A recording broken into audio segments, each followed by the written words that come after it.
My ex-fiancée walked into my wedding with a phone full of fake evidence, ready to destroy me in front of 200 guests. She had no idea that the person about to be destroyed was actually her. But let's go back a little. The morning of my wedding was perfect. My suit fit perfectly. The ring rested comfortably in my hand. My hands weren't shaking when I looked at myself in the mirror. That surprised me, because 3 years earlier, I had honestly believed I would never be able to stand in front of a mirror again without trembling. I was going to marry Emma. She didn't fix me. She simply stayed beside me long enough, as close as necessary, until I forgot that I had ever needed someone to fix me. Then my phone vibrated. An unknown number. No name, just 6 words that turned my stomach to stone. Your ex isn't finished with you yet. I stared at the screen for a long moment. Then I deleted the message and convinced myself it meant nothing. I was wrong. But I didn't know that yet. 3 years earlier, I was supposed to marry someone else. Her name was Rachel. We had been together for 5 years. 2 weeks before our wedding, I discovered she had been sleeping with my best friend for 9 months. She didn't apologize. Instead, she got angry at me. She called me boring and walked away, making enough noise to suggest that abandoning me was something she was proud of. The following week, she started a relationship with him, the same man who had stood beside me at 2 funerals. Thought I had hit rock bottom. I hadn't. The following year was horrible. I lost more weight than I could afford to lose. I stopped answering calls from anyone who had attended our engagement party. Then I met Emma. I told her about Rachel on our 3rd date. Partly because I expected it to make her walk away. It didn't. She didn't say much either. At the time, I interpreted that as caution. It took me 3 years to realize it meant something completely different. She didn't try to fix me. She simply stayed beside the wreckage until I was ready to put my life back together myself. 2 years later, I proposed to her in the same park where I used to sit alone at 2 in the morning, trying to remember how to breathe. So when the wedding preparations started going wrong, I convinced myself it was just bad luck. Our catering company canceled, just days after we hired them, claiming there was a conflict that hadn't existed when we signed the contract. That same week, our photographer also pulled out of the project. Her explanation was vague and strange, almost as if someone had gotten to her first. Then the fake screenshots appeared. Rumors were sent directly to Emma's bridesmaids, claiming that I was cheating on her. And every single time, Emma remained calm. She would look at the fake messages, then she would look at me and say, "I know you. This isn't you." I thought whoever was behind all of this had finally given up. I didn't know Emma had already discovered who it was, and she had decided not to tell me. Not yet. Rachel showed up at the wedding uninvited. I saw her before she saw me. She stepped out of a car wearing red, surrounded by a sea of soft pastel colors, as if she had deliberately chosen that dress to make sure she was the only person anyone noticed. Her boyfriend wasn't with her. I noticed that, but I didn't think much of it. I should have. Security didn't react quickly enough. Rachel managed to reach the reception hall. The speeches had just begun when her voice cut through the room like the sound of breaking glass from an upstairs floor. "Before this goes any further," she said, "there's something everyone deserves to know." 200 heads turned at once. Nobody in that room knew what was about to happen. Not even me. Rachel walked to the center of the dance floor. Then she pulled out her phone and held it up like a trophy. "Screenshots," she announced. "Photographs. Proof that he cheated on Emma." I felt the entire atmosphere of the room change. Several guests exchanged nervous looks. My aunt covered her mouth with her hand. Then, from the main table, my 6-year-old niece looked up from her cake and asked loudly, "Enough for everyone to hear. Is she the villain?" Nobody laughed. Not yet. It was still too early for that. Rachel was smiling. She looked delighted with herself, as if she had spent 3 years waiting for exactly that silence. And for a while she got it. Emma didn't stand. for the first time throughout the entire wedding planning process. Her composure disappeared. Her face fell. Her eyes filled with tears. Her hand gripped the table as if she needed it to keep herself from falling. For 3 long seconds, I genuinely believed she had believed. "The lie, Emma," I started. She looked at me, and that was when the atmosphere in the room truly changed. I saw my uncle frown. My college roommate leaned toward his wife and whispered something, and on Emma's cousin's face appeared an expression I had never seen before. The kind of look someone gives when they're reconsidering everything they ever believed about you. I had maybe 30 seconds before the situation became impossible to fix. "I can explain," I said. It didn't sound exactly like something an innocent man would say. Rachel had been waiting 3 years for this moment. She wasn't going to waste it. She straightened her shoulders, feeding off the silence, Emma's expression, and the fact that nobody was defending me quickly enough. "I have dates," she said. "I have times. I know about the hotel on the 14th. I got your photographer to quit. I made the catering company cancel." She smiled. "I've been 3 steps ahead of both of you for more than a month." She said it like she was proud of herself. She didn't realize she had just sounded exactly like someone confessing. My stomach turned. For almost 2 full minutes, the worst version of my wedding imaginable unfolded exactly as Rachel had planned it for 3 years. Then Emma released her grip on the table. She wasn't trembling anymore. She looked directly at Rachel. "Repeat that." Emma's voice had changed. It was flat, sharp. The part about the catering company. Rachel looked confused, but she was too deeply involved to stop now. "I made them cancel. I had help throughout the whole thing." Emma stared at her. Then she said, "That reservation was made under my maiden name." Rachel froze. Emma continued, "Through an email account that only 3 people in the world have access to." She looked directly at Rachel. "Marcus has never seen that account. I never told you about it." A pause. Then Emma asked the question that changed everything. "So how did you know?" The room went completely silent. "Unless someone with access to our private information has been telling you everything." The room fell silent in a different way. It was no longer the silence of people feeling sorry for me.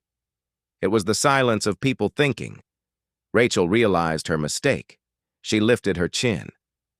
"I have a source," she said. "Someone close to him. Someone who has been watching him." Emma nodded slowly. "Perfect." Then she looked around the room. "Then let's show everyone." She gestured toward the back of the hall.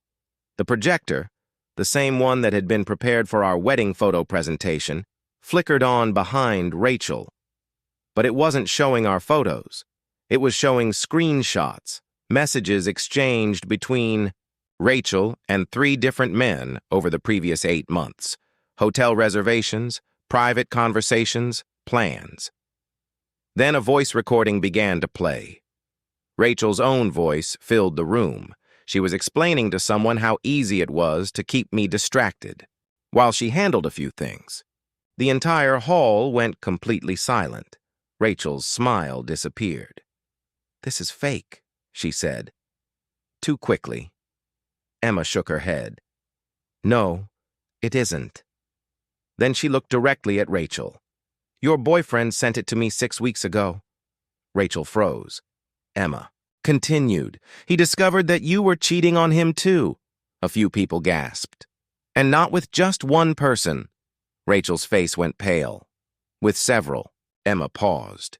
"He didn't want any part of what you were planning for today, so he gave me everything." Rachel stared at her. Emma continued. "He told me about the catering company, the photographer, the fake screenshots, everything." The supposed secret source Rachel had been relying on had actually been giving Emma the truth about Rachel the entire time. Rachel had spent months building her revenge plan around a man who had already decided to betray her first. Then the doors at the back of the hall opened. Jordan walked in. He looked at Rachel, then at Emma. "It's over," he said. I wanted you to hear it in front of everyone, just like you wanted everyone to hear your lies about him." Rachel turned around, desperately looking for someone who would support her. She found no one. Instead, two of her former friends standing near the bar exchanged a look. I recognized it immediately. It was the look of two people realizing they had both been deceived. One of them stood. She looked at me. "She told me months ago that you were cheating on Emma." Then she looked at Rachel. "I guess she told me a lot of other things, too." The crowd Rachel had expected to turn against me had turned against her instead. She didn't say another word. She walked out through the same doors she had entered. Through. Only now, nobody was watching her like she was the star of the show. They were watching her like a warning. My niece followed Rachel with her eyes until she disappeared. Then she calmly returned to her cake. "Yep," she declared. She was the villain. This time, everyone laughed. The first question hadn't found the right moment. This one had.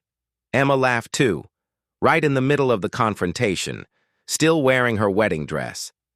And it was in that moment that I finally believed everything was going to be okay. After the doors closed, Emma turned toward me. "I knew about her plan 3 weeks ago," she said. I stared at her. "You knew?" She nodded. I let her believe it was working. She took my hand. I needed her to do it in front of everyone, so nobody could ever claim that we made any of this up. I probably should have been angry that she had kept it from me. I wasn't. She had wanted me to arrive at our wedding without carrying Rachel's. Wait for one more day. The reception didn't end early. It became louder, happier. People kept refilling their glasses, turning what had happened into the kind of story they would tell for years. My grandmother told me it was the best wedding she had attended since 1974. Then she added, "And there was a fist fight at that one." Somewhere on my phone, Rachel's messages were still waiting. I didn't read them. I didn't need to. For years, I had believed revenge meant making someone feel the same pain they had caused you. I was wrong about that too. The real revenge was much simpler. It was Emma's hand intertwined with mine on the dance floor. It was a room full of people who loved us, laughing at a woman who had worked so hard to take our happiness away, only to end up handing it back to us herself. Perfectly wrapped, like a wedding gift. That day, Rachel came to destroy our wedding. Instead, she gave us the greatest wedding gift possible, the chance to watch her own lies destroy her. I thought the surprises were over. I was wrong one last time. One last surprise remained. Near midnight, after the cake had been cut for the second time, I finally opened that first message I had received that morning.